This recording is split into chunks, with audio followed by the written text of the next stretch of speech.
भगवान श्री कृष्ण अर्जुन से कहते हैं, हे पार्थ सुनो, हे भारतवंशियों में श्रेष्ठ अर्जुन, तुम कर्म करने वाले अर्थार्थी, आर्त जिज्ञासु और ज्ञानी, ऐसे 4 प्रकार के भक्तजन मुझको भजते हैं। जो जन्म जन्मांतर से शुभ कर्म करते हैं, जिनका स्वभाव सुधर कर शुभ कर्मशील बन गया है, पूर्व संस्कारों से, बल से अथवा महासत्संग के प्रभाव से जो इस जन्म में भी भगवतानुसार शुभ कर्म ही करते हैं, उन शुभ कर्म करने वालों को सुकृति कहते हैं। शुभ कर्मों से भगवान के प्रभाव और महत्व का ज्ञान होकर भगवान में विश्वास बढ़ता है और विश्वास होने पर भजन होता है।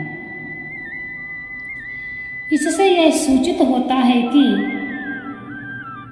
सुकृतिनः विशेषण का संबंध 4 प्रकार के भक्तों से है,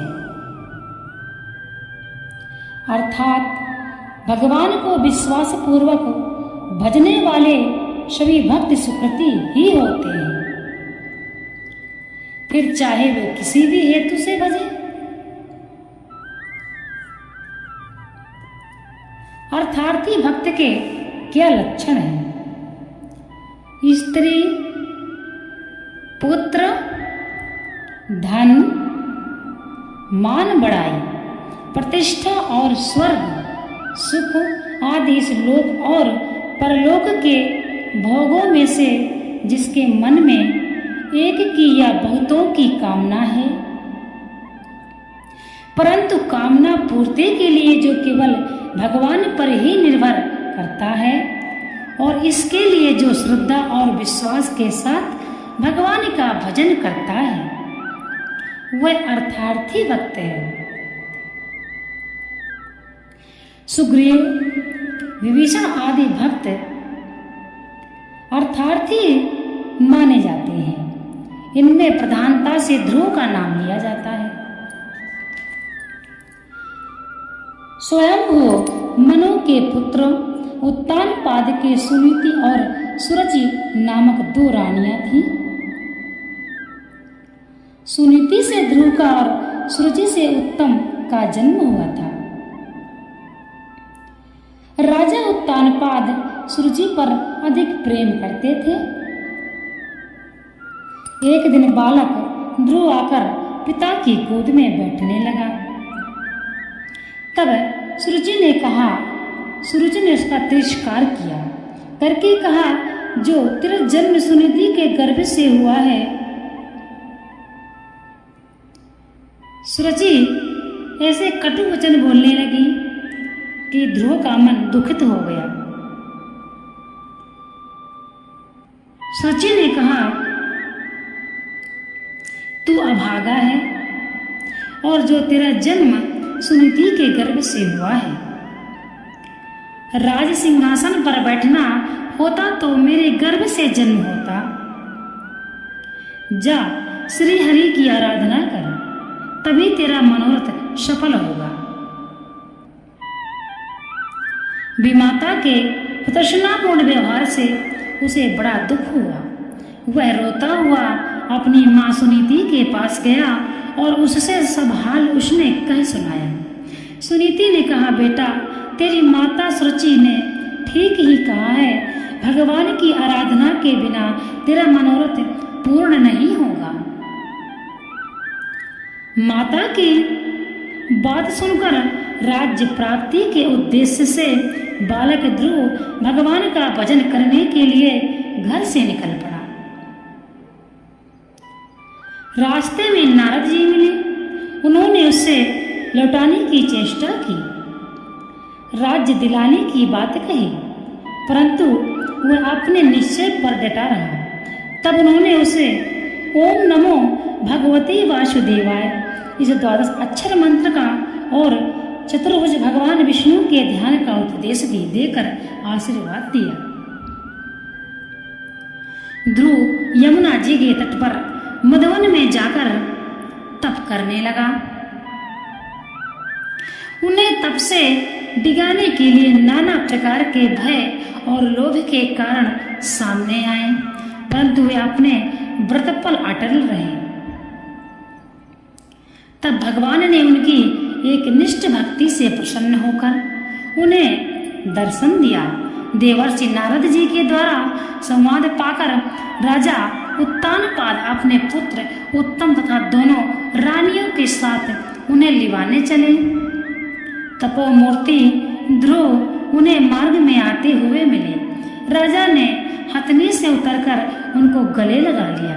तदंतर बड़े उत्सव तथा समारोह के साथ हथनी पर चढ़ाकर उन्हें घर में लाया गया।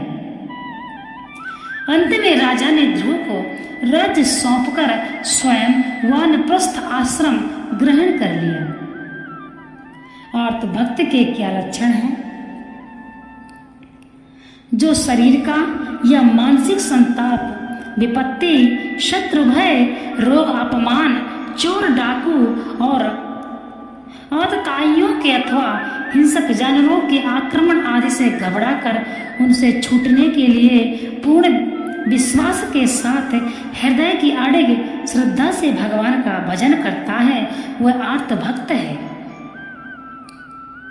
आर्त भक्तों में गजराज, जरासंध के बंदी, राजागण आदि बहुत से माने जाते हैं, परंतु सती द्रौपदी का नाम मुख्यतः लिया जाता है।